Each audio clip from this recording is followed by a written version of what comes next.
Muchas gracias. Bueno, a mí me toca hablar sobre el uso del gas natural como alternativa a los combustibles convencionales. Yo voy a estructurar la presentación en este índice. Empezaría hablando de las ventajas del gas natural vehicular. Pasaré a analizar cómo está el mercado. Hace muchos años que se habla del uso del gas natural como carburante en vehículos. Y bueno, pues cuál es la situación del mercado a nivel mundial, a nivel europeo y a nivel español. Muy brevemente, la tecnología disponible actualmente. Y luego, también muy brevemente, pasaré muy por encima y me permitirán que vaya muy rápido, las actuaciones que estamos haciendo. El tiempo no es un índice amplio y el tiempo me va a obligar a ir un poco rápido. Pido disculpas por adelantado. El planteamiento o la problemática pues ya se ha comentado en esta jornada ampliamente.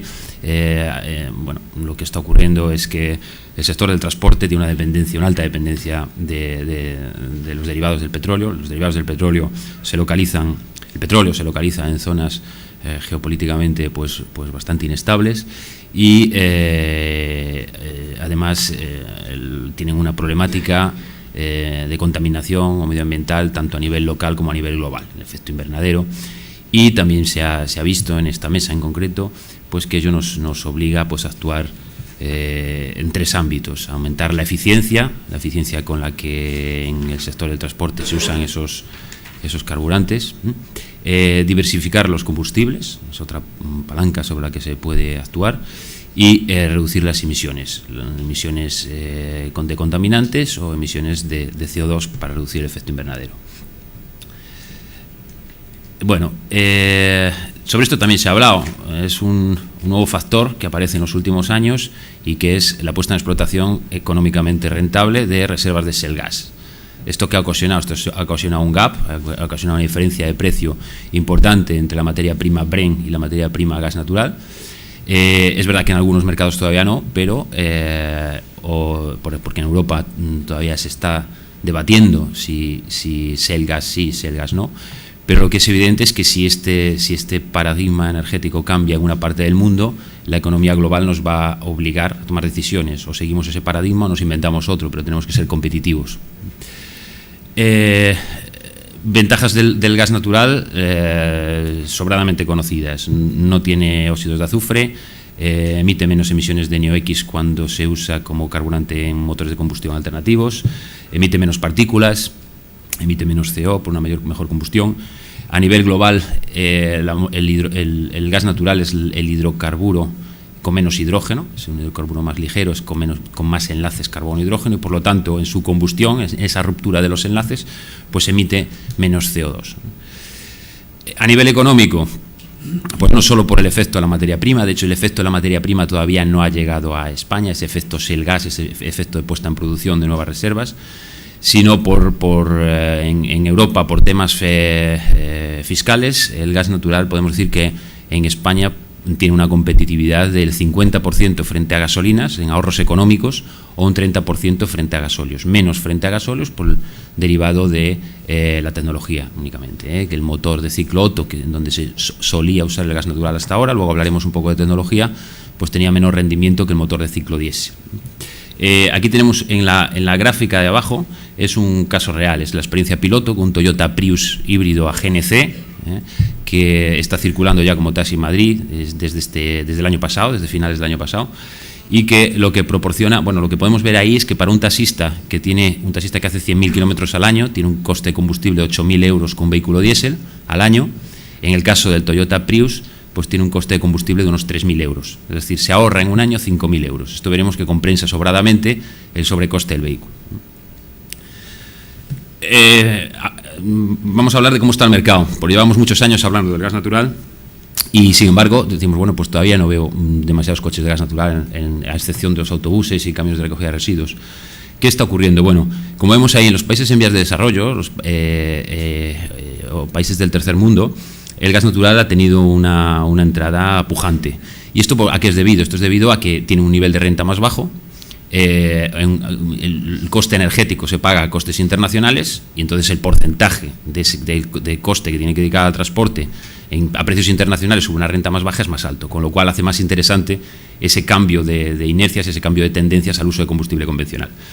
Por eso vemos que en esos países como Pakistán, India, China, Brasil, pues hay un uso importante del gas natural líquido, Y en Europa, pues ¿cómo estamos? Pues Alemania e Italia en número de estaciones están a la cabeza, si bien con dos mercados diferentes. Alemania es un mercado que se desarrolló en los últimos años, entonces tiene las estaciones, pero las tiene que llenar de vehículos, es decir, faltan vehículos, porque lo que hizo fue un despliegue reciente de estaciones de servicio de carga, de gas natural comprimido. Y Italia, sin embargo, tiene 50 años de historia en esto. Y en el caso de España lo veremos luego con más profundidad, pero tenemos un porcentaje de pesados, veis ahí, el porcentaje de vehículos pesados que usan gas natural es muy elevado, un 82%, pero tenemos muy pocos vehículos. Luego analizaremos a qué se debe esto. Estas eran las perspectivas en azul, eran las perspectivas de crecimiento del gas natural vehicular en el mundo, y en verde es la realidad. Como vemos, cuando apareció la crisis en el año 2008, se invierte y la realidad es peor que las previsiones. Anteriormente no era así, era al revés, pero no obstante, lo que vemos pues es una tendencia pues creciente de forma importante. Y aquí todavía no ha tenido influencia el efecto del shale gas, que la tendrá sobre todo en el gas natural, en el uso de gas natural líquido en Estados Unidos. Bueno, no se ve nada, pero está en la presentación, es el listado de estaciones de carga que hay en España. En cuanto al mercado en España, como vemos ahí, el número de vehículos muy bajo, muy reducido, 3.000 vehículos, casi todos, en su mayoría, autobuses urbanos, en donde ya es la tecnología dominante, después de haber intentado pues diversas posibilidades, con biocombustibles, pila de combustible, etcétera, etcétera, pues casi todas las grandes empresas, compañías municipales de transporte o empresas de transporte de viajeros están viendo que la mejor alternativa es el gas natural. Entonces hay 1.500 autobuses, Barcelona por ejemplo cuenta con 400, Madrid cuenta con 700, ya no se reemplazan autobuses diésel por autobuses diésel, se reemplazan o por híbridos o por autobuses de gas natural. Y, sin embargo, en vehículos ligeros hay muy poco. Y esto es debido únicamente a que hasta hace poco solo se montaban estaciones cuando había un consumo muy elevado. Cuando hay una flota cautiva, una flota que comprometía un consumo elevado, porque las inversiones en las estaciones eran muy costosas. Desde Gas Natural Fenosa pues queremos cambiar esto, entonces lo que estamos haciendo ahora es abrir estaciones, como podéis ver ahí, en cartera, en el año 2013, pues tenemos previstas ya en fase final de construcción pues 10 estaciones, y esto lo que intenta es que estas estaciones no estén restringidas a unos camiones de recogida de residuos o a un flotista, a un empresario que tenga pues vehículos que consumen mucho y además que comprometa un número de vehículos, sino que se hace como una apuesta de riesgo y en principio no habrá vehículos, nos pasará lo que pasa en Alemania, habrá pocos, pero es lo necesario para que haya. Si no hay estaciones, nunca va a haber vehículos. Pues este es quizá el cambio de tendencia que queremos imponer con esta estrategia. Tecnología. En los últimos años se irrumpe con fuerza, shale gas, irrumpe con fuerza el gas natural líquido. El gas natural líquido pues es un líquido, es metano en estado líquido, con lo cual tiene que mantenerse a menos 162 grados centígrados, y esto tenía inconvenientes tecnológicos hasta ahora. Inconvenientes tecnológicos que pues ahora mismo ya se han roto, ya circulan en España, ya circulan unos 100 vehículos de gas natural líquido, camiones. ¿Y qué ventaja aporta frente al gas natural comprimido? Pues es una disminución del espacio y el peso en el vehículo. Ahí podemos ver que un litro de gasóleo equivale a 5 litros de GNC, pero además estos 5 litros de GNC van en tanques de acero muy pesados que incrementan el peso del vehículo, que es lo que habitualmente vemos en los autobuses urbanos que van arriba, la chepa que tienen los autobuses urbanos en las ciudades. Bueno, con el gas natural líquido esto no ocurriría, sería un depósito similar, aunque son 1,8 litros por cada litro de gasóleo, debido también al aislamiento que tiene que tener el tanque y demás, pero es prácticamente el mismo tanque, el mismo espacio del tanque. Eso en cuanto a tecnología de almacenamiento. Tecnología de combustión, pues tenemos el ciclo Otto, gasolina, menos rendimiento, ya hemos hablado aquí, ciclo diésel, más rendimiento. Hasta ahora los motores de gas natural eran de ciclo Otto y podían ser bifuel, es decir, gasolina, gas natural para los coches, que tenían que tener esa flexibilidad porque se movían aleatoriamente y podían repostar, pues y como había una escasez de infraestructura de carga, pues tenían que tener la posibilidad de repostar gasolina también cuando no había infraestructura de carga de GNC. Y luego los dedicados, que son por ejemplo los autobuses, que siempre iban a un mismo punto, o hacían recorridos de antemano que se sabe, con lo cual es posible tener una infraestructura de carga solo de gas natural. Y ahora irrumpe el dual fuel. ¿El dual fuel qué es? Pues simplemente que quema mezclas de gasóleo y gas natural, pero funciona con ciclo diésel, con lo cual funciona con rendimiento de ciclo diésel. Y aquí es donde empieza a haber fabricantes, por ejemplo Volvo, que introducen en sus gamas de vehículos el vehículo dual fuel con un 60% de sustitución del diésel. Y ahí eso, unido a que ya es posible utilizar el gas natural líquido, pues tenemos un vehículo perfectamente competitivo y con las mismas prestaciones que un vehículo convencional diésel, con unos ahorros dependiendo de la sustitución, serán mayores o menores, pero en el entorno de un 30% con respecto a los vehículos diésel.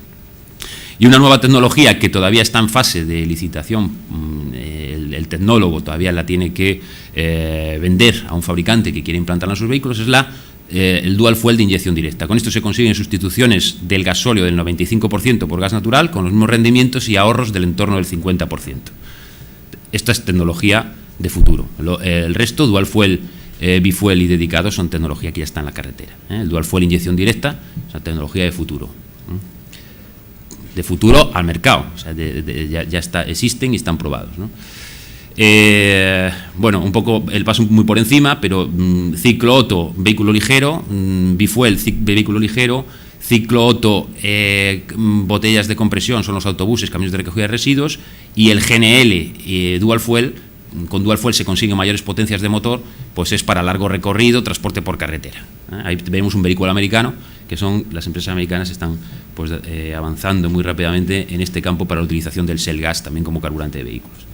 Estas son estaciones típicas de carga de gas natural comprimido. Una estación, arriba de todo tenemos una estación autoservicio para poner en la calle, abajo una estación donde ya haya más espacio, en las afueras de la ciudad, también de gas natural comprimido, y abajo de todo una estación de gas natural comprimido cautiva para la flota de la MT de Madrid, en donde un autobús pues carga en 3 minutos, y pueden cargar 400 autobuses al día, cada autobús en 3 minutos.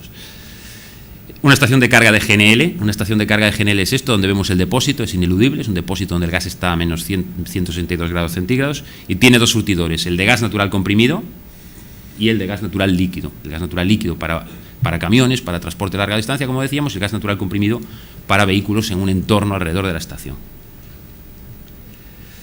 ¿Qué estamos haciendo? Bueno, en principio nosotros empezamos trabajando con flotas cautivas, empezamos trabajando con una política en donde a mayor número de vehículos, más costes decrecientes de escala, con lo cual mejor precio, más ahorro se le podía dar al potencial usuario, y ahora estamos con una política de apertura de estaciones públicas en donde se puede cargar con un precio de cartel. ¿Y ese precio de cartel cuál es? Bueno, pues un precio de cartel que asegura que podemos reemplazar al vehículo convencional.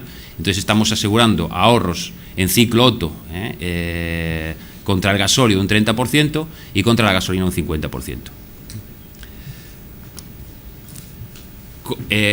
Mercados clave o por dónde creemos que podemos ir a un futuro. Bueno, pues el desarrollo del transporte por mercancías de larga distancia por carretera con el GNL. Esto es una clave, por donde también la Unión Europea va por ahí, y de hecho pues al Grupo Gas Natural se le ha dado el voto de confianza desde la Unión Europea, pues a raíz de, no fue espontáneo, fue a raíz de muchas conversaciones con el vicepresidente de la Comisión Europea y el comisario de Transportes, el señor Kallas, y se va a desarrollar en España el proyecto piloto de desarrollo de corredores de GNL. Ya tenemos 10 estaciones de carga funcionando, con unos 100 camiones funcionando, y es el embrión de los futuros corredores o Blue Corridors europeos.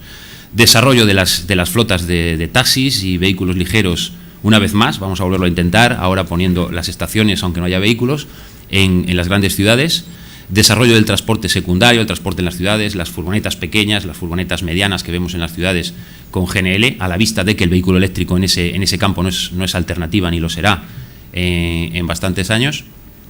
Y luego continuar el modelo de negocio que hasta ahora se ha desarrollado en España, que es el de flota cautiva, estación de autobuses de recogida de residuos, carretillas o autobuses. Bueno, aquí tenemos simplemente, muy bien, acabo, algunas actuaciones que hemos ido haciendo de estaciones, actuaciones de la colaboración con las administraciones, es importante, el IDAO, la fiscalidad es importante, sobre todo mientras la materia prima no tenga los precios que ha tenido en otros mercados, pues el apoyar una fiscalidad reducida para que se desarrolle esta red de estaciones públicas y cambiemos los hábitos de combustible convencional a gas natural es importante. El gas natural líquido va a tener un punto de unión con el gas natural líquido para barcos. Cada vez hay más preocupación por el uso de folóleos pesados, de contaminación del mar. El gas natural empieza a ser competitivo para usarlo en barcos y los puertos son el punto de conexión entre el transporte por carretera y los barcos. Hemos firmado acuerdos con varios puertos en España para este desarrollo. El programa TENTE, el proyecto del que hablaba, para el desarrollo de los Blue Corridors en España y los Blue Corridors europeos. Los fabricantes son clave. Ahora mismo los fabricantes están un poco descolocados. Se les